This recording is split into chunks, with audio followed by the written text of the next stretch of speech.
Hello, this is Dr. Hanaa Assil, and this is paper 2CR January 2022 in the Edexcel IGCSE chemistry. Let's take a look at the questions and discuss the answers. The first question says two substances are needed to cause iron to rust. Name these two substances. Well, you should know for iron to rust, you need both water and oxygen. When they react with iron, what we call rust is actually hydrated iron trioxide if he asks you for the name of rust. And if he asks about the appearance of rust, we say it is reddish brown and flaky. The box gives the names of some substances. Use words from the box to answer these questions. And he says, give the name of a non-metallic element. So, which of these is a non-metal? Remember that a non-metal is something in the right side of the periodic table from groups 4, 5, 6, 7, or 0. So, what we have here is iodine, that's a non-metal. Give the name of a compound. You should remember a compound is something that is made of two or more elements joined together, combined together. So the compound in this list is methyl. Give the name of the metal that is lowest in the reactivity series. Remember the reactivity series? The ones that are very low in reactivity series are copper, mercury, silver, and gold. So gold is a very unreactive metal. Question 2 says crude oil is a mixture of hydrocarbons. This passage is about industrial separation of crude oil. Complete the passage. Now, crude oil is what to form vapor? Remember, to separate crude oil, we use fractional distillation. Crude oil is heated to form vapor, and then the vapor is passed through what? Through a fractionating column. So in order to get all, we said the raw material to obtain all the organic compounds is the crude oil. What do we do to the crude oil? It is heated and vaporized, and then it is passed through a fractionating column in which the different fractions are cooled and condensed. Now, the refinery gases are collected at the top of the column because they have low what? Remember, the ones that are collected at the top of the fractionating column are the ones with lower boiling point, less number of carbons, more flammable, less viscous, and so on. Butamine is collected at the bottom of the column. So the butamine is the last one in that row. Again, remember, you're required to know the arrangement of the fractions and the uses of each one. Now, what is the use of butamine? You should remember it is used for road making, or we say road surfacing. Then he says one of the hydrocarbons in crude oil is an alkane with this structural formula. Give the name of this alkane. Now, I'm going to remind you again, how do we name an organic compound? We first look at how many carbons it has. So this one has 5 carbons. 5 carbons, the name should start with pent. Then it is an alkane, so the name should end with ane, so it is pentane. Then he says calculate the relative molecular mass of this alkane. You should know how to calculate molecular mass. It is the mass of each one times how many there are. So we have the mass of carbon is 12. We have 5 carbons, so that's 5 times 12. The mass of each hydrogen is 1, and we have 12 of them, so the total MR is 72. Catalytic cracking is used to convert long-chain alkanes into shorter alkanes. Give the name of the catalyst and temperature used in catalytic cracking. Remember, you need to know these conditions. For cracking, the catalyst is aluminum oxide, or it could be referred to as alumina. The temperature is 600 to 700 degrees Celsius. Then he says catalytic cracking also produces alkenes. Decane can undergo cracking to give C4H10 and two different alkenes. So we said the number of carbons before the arrow should be equal to the total number of carbons after the arrow. Now we're starting with 10 carbons. He removed 4. That means I'm left with 6. So I cannot say C3 plus C3. I have to divide it so that there are two different alkenes.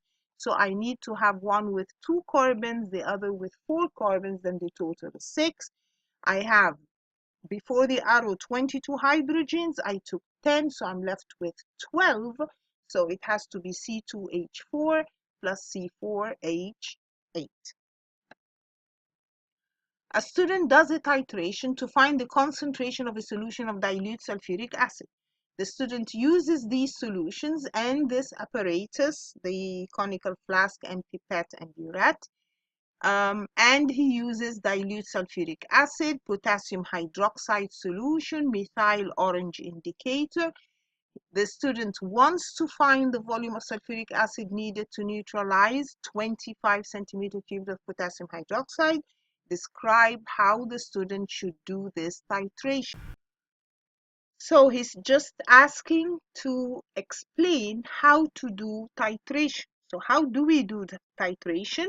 You should realize we put the required amount, 25.0 centimeter cubed of KOH solution, into a conical flask using a pipette. Then we add 3 drops methyl orange. The solution, remember this is methyl orange on a base, so the solution turns yellow. Fill a burette with dilute sulfuric acid. So you need to explain in detail. Note the initial reading in the burette. Add acid to the flask from the burette until the solution turns orange. Note the final reading in the burette, and you're supposed to repeat to obtain concordant results. You remember what's concordant results? You need to have results that are very near to each other within 0.2 centimeter cubed of each other.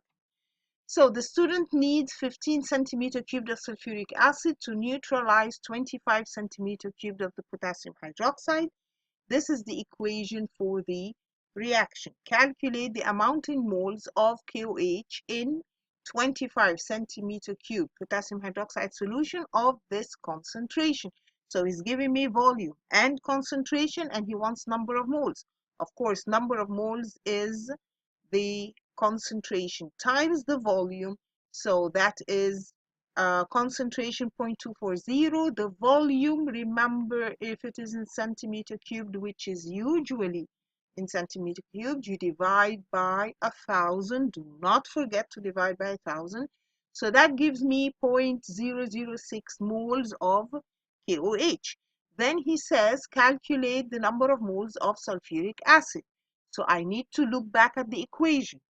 What is the relationship between the number of moles of sulfuric acid and KOH?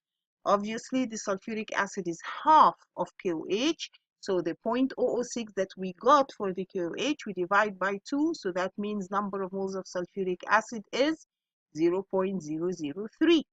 Or you could put it in standard form if you want. It's 3 times 10 to the minus 3 if you want. Then he says calculate the concentration of sulfuric acid. Now, how do we get concentration? You should know concentration is number of moles over volume. So that is the number of moles that we calculated, and he gives me the volume of sulfuric acid is 15 centimeter cubed. Again, you have to divide by 1,000 before you put it into the equation, and that gives me the concentration of sulfuric acid as 0.2 mole per decimeter cubed. This question is about alcohols, carboxylic acids, and their reactions. The boxes give some information about carboxylic acid, and he wants you to complete the boxes. So if you have CH3COOH, what is the name of that?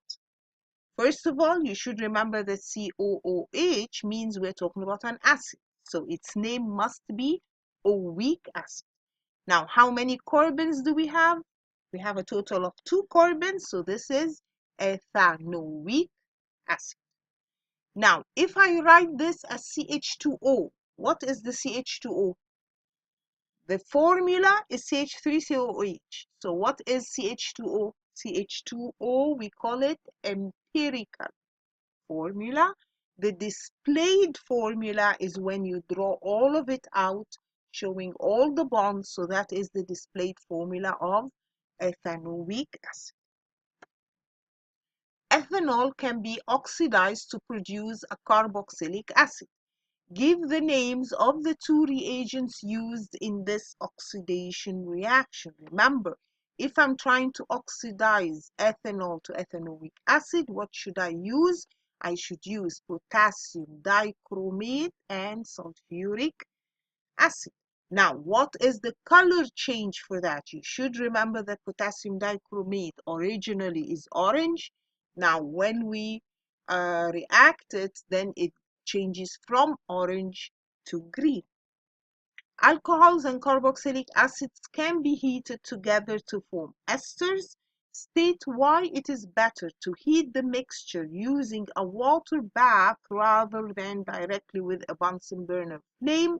Remember, when we're heating alcohols or carboxylic acids or things like that, it is better to heat it in a water bath, not directly on a Bunsen burner, because the alcohols are flammable and may catch fire. An ester has the structural formula this. Which of these is the name of this ester? Now, how do we name an ester? So if we look at this one, you should be able to draw it out. This is what we have. We have CH3 and then CH2 and then C double bond OO and then one carbon with 3 hydrogens. So how do we name this? You should remember that that first part is the part that was acid. So that was made from an acid that has 3 carbons. So the name should end with propanoate. So it is something propanoate. Now, which part was the alcohol? This one was the alcohol, the one with 1 carbon. So the one with 1 carbon was the alcohol. So my name should start with methyl something. So it is methyl propanoate. Remember, when we draw it, the first part that is drawn is that part of the acid that has the C double bond O. But when we name it, the name should start with the part from the alcohol, which is usually after the COO something. Okay, so this is methyl propanoate. This question is about 3 stages in the manufacture of sulfuric acid. In stage 1, sulfur is burned in oxygen to form sulfur dioxide gas. State 1 environmental problem caused by the release of sulfur dioxide into the atmosphere. Remember that when we release sulfur dioxide into the atmosphere, this causes acid rain. This dissolves limestone in buildings, kills plants, marine animals. All of these are effects of acid rain.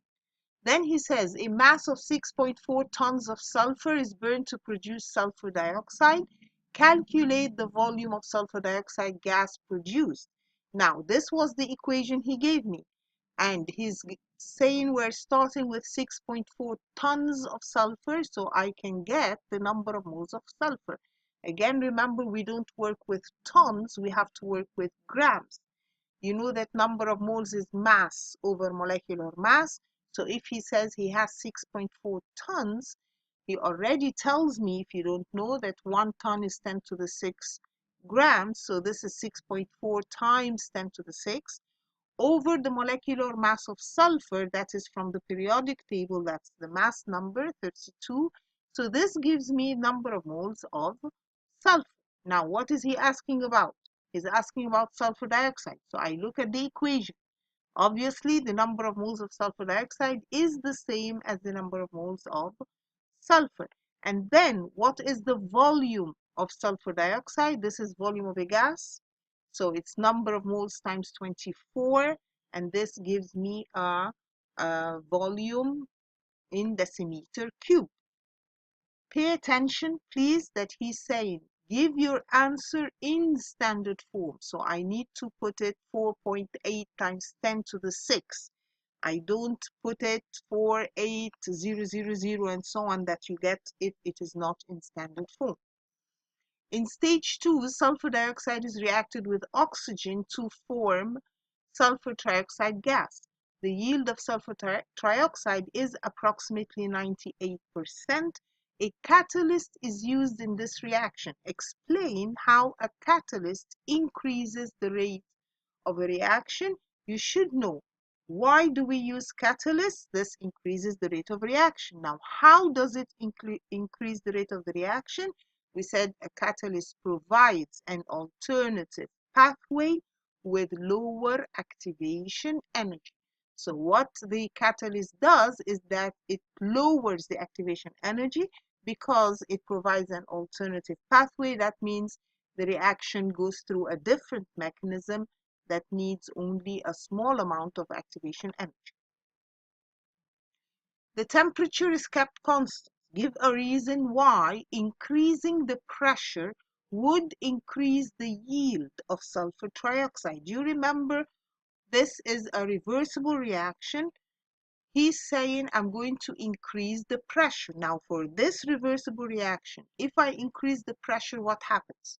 You should remember that increasing the pressure will cause the point of equilibrium to move to the side that has less number of molecules. So in this case, the one that has less number of moles is the forward reaction, or shifting the point of equilibrium to the right. So this would cause more yield of sulfur trioxide. Remember, yield is the amount that we get, or the mass that we get. So increasing the pressure in this case causes the point of equilibrium to shift to the right, because this is where we have less number of moles.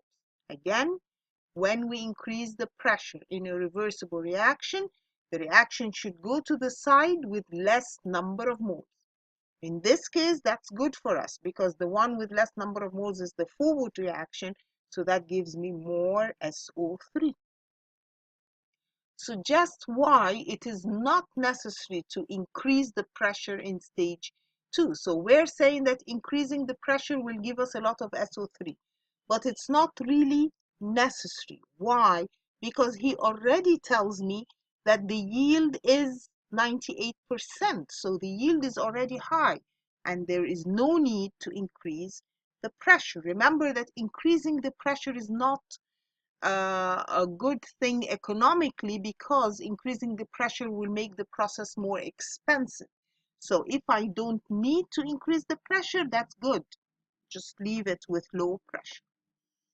Then he says in stage 3, sulfur trioxide is reacted with concentrated sulfuric acid to form a liquid called oleum. So he's giving me all the steps. The oleum, which is the H2S2O7 that he mentioned, is then added to water to form sulfuric acid. So complete the equation. He's already telling me sulfur trioxide, I'm reacting it with what? Sulfuric acid, that is H2SO4, to give H2S2O7 that is already balanced. Then he's saying the oleum, H2S2O7, you add water to it, it gives sulfuric acid, and to balance it, we need to put 2. So please remember to balance the equations as you go along. Sulfuric acid reacts with ammonia to form ammonium sulfate. Calculate the percentage by mass of nitrogen. How do we calculate the percentage by mass of anything?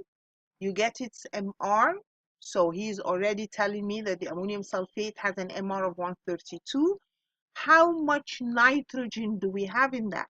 Remember that the nitrogen, ammonium sulfate has 2 nitrogens. So that is 14 times 2.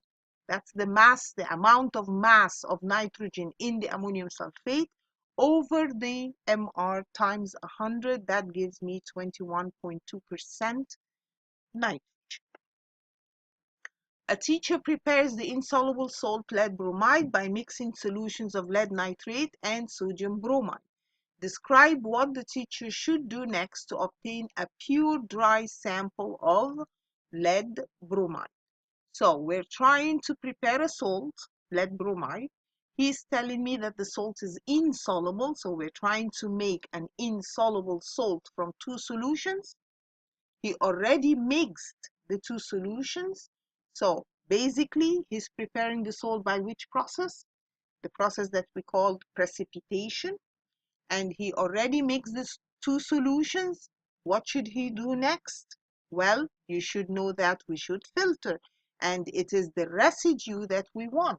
So we filter through filter paper and funnel. This gives me the lead 2 bromide as residue. Wash the residue with a few drops of distilled water, dry between filter papers. The teacher then sets up a circuit in a fume cupboard using the pure dry sample of lead bromide. Explain why the lamp does not light when lead bromide is solid. Of course, if he puts it in lead bromide as a solid, then the lamp will not light up. Why? Well, because ions in the solid are not free to move. Remember, we don't have free ions. We're talking about ionic compound. So when the ionic compound is solid, it does not conduct electricity because the ions are not free to move. The teacher heats the lead bromide. When the lead bromide is molten, the lamp lights and bromine forms at the positive electrode.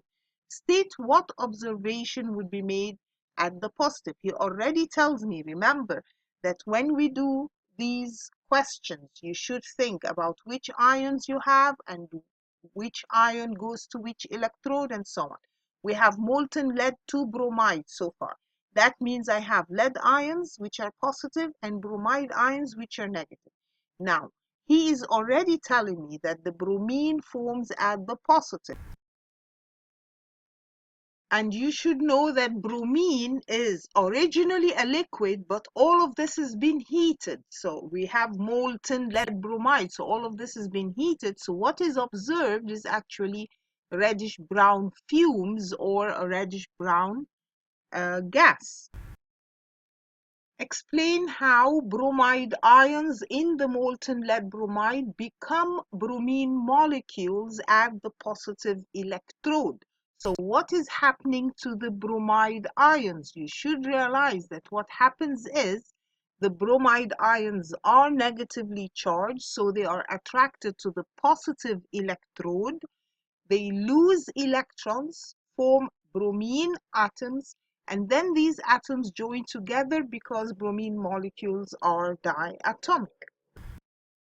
Write an ionic half equation for the reaction that occurs at the negative electrode. So what happens at the negative electrode? Of course, you need, he's also saying include state symbols.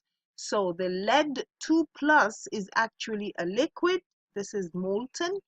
It gains 2 electrons and it becomes lead, which is a solid. The reaction between hydrogen and chlorine is exothermic, and he gives me the equation. He's saying state the meaning of the term exothermic. What does exothermic mean? You should remember, if a reaction is exothermic, that means it gives out heat, and we said when it gives out heat to the surrounding solution. So the surrounding solution and the flask become hot. The temperature rises. All of this is exothermic reaction. The table gives the bond energies for these, and he's saying use the equation and the information to calculate the bond energy of the Cl-Cl bond. So we have this reaction, and he already told me that the delta H is minus 184, and he wants to calculate the bond energy of the Cl-Cl bond. So what do we have? We have these bonds, one bond between H and H, so that is the H2, plus one bond between Cl and Cl, so that's Cl2, and then I have two HCl, so I have two HCl bonds. You should realize that reactants minus products is the total delta H. So if he says that the HH bond needs 436. Now we don't know the Cl-Cl bond, that's what we're trying to get. So let's say that's X. Minus, we have two HCl bonds, each of them need 431. All of this, the total is delta H. I'm reminding you again, the delta H is the reactants minus the products. So just solving for X, how do we solve for X? It comes out to be 242 kilojoules per mole. Explain why this reaction is exothermic. Refer to bond breaking and bond making. In any exothermic reaction, what happens? If a reaction like this is exothermic and the delta H is negative, that means what? That means the energy needed to break the bonds in the reactants is less than the energy released when bonds are formed in the products. Remember, breaking bond in reactants, you need to give it energy. So that is an endothermic process. Now, when bonds form in the products, that releases energy, and we say that is an exothermic.